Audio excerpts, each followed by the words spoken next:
അപ്പോൾ നമ്മുടെ tiffin box തുറന്ന് കഴിക്കുന്നതല്ലേ അതിൻ്റെ ഒരു ചന്തം അല്ലേ? നമ്മൾ സ്കൂളിലൊക്കെ, ഞാൻ സ്കൂളിലല്ല കേട്ടോ, കോളേജിൽ പഠിക്കുമ്പോഴാണ് കൂടുതൽ കൊണ്ടുപോയിരിക്കുന്നത്. സ്കൂളിൽ പഠിക്കുമ്പോൾ എൻ്റെ വീട് തൊട്ടടുത്തായതുകൊണ്ട് വല്ലപ്പോഴും മാത്രമേ ഞാൻ കൊതി തോന്നുമ്പോൾ മാത്രമേ ഞാൻ കൊണ്ടുപോകാറുള്ളൂ. അപ്പം ഇതുപോലെ ഈ അടപ്പിലോട്ട് എടുത്ത് വെക്കും. അതെന്തിനാണെന്നറിയാമോ? നമുക്ക് സമാധാനമായിട്ട് കഴിക്കാൻ മാത്രമല്ല, നമ്മുടെ ഫ്രണ്ട്സിന് കൊടുക്കാൻ വേണ്ടിയിട്ട്. അപ്പം ഇതുപോലെ എടുത്ത് വെച്ച് കഴിഞ്ഞാൽ അവർ അവരുടെ പാത്രത്തിൽ ഇതുപോലെ എടുത്ത് വയ്ക്കും. അപ്പോൾ നമുക്ക് ആവശ്യമുള്ളതൊക്കെ ഇങ്ങനെ എടുത്ത് കഴിക്കാം. അപ്പോൾ ഞാൻ കഴിക്കട്ടെ. അതും തന്നെ ലൂബിക്കൊന്ന് കഴിച്ചു നോക്കട്ടെ കേട്ടോ.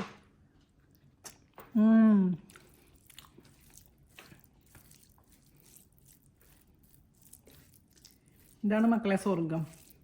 ഒരു ബിരിയാണിക്കും തരാൻ പറ്റാത്ത ഒരു ടേസ്റ്റും നൊസ്റ്റാൾജിയും ഒക്കെ ഈ നമ്മുടെ ചോറ്റുപാത്രത്തിലെ ഈ കൊച്ചു കറികൾക്ക് തരാൻ പറ്റുമല്ലേ? ഇതിൻ്റെ തമാശ എന്താ വെച്ചാൽ, പപ്പായക്ക് ചെറിയൊരു മധുരമുണ്ട്, നമ്മൾ പഞ്ചസാര ഇട്ടിട്ടില്ല.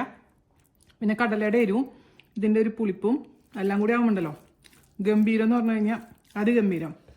അപ്പം ഞാൻ കഴിക്കട്ടെ. നിങ്ങളെല്ലാവരും ട്രൈ ചെയ്ത് നോക്കൂ. ഇതുപോലെ തന്നെ റെസിപ്പീസ് വേണമെന്നുണ്ടെങ്കിൽ കമൻറ്റ് ചെയ്യാൻ മറക്കരുത്. അടുത്ത അടിപൊളിയായിട്ടുള്ള റെസിപ്പി ആയിട്ട് വരുന്നവരെ നന്ദി, നമസ്കാരം. Thank you.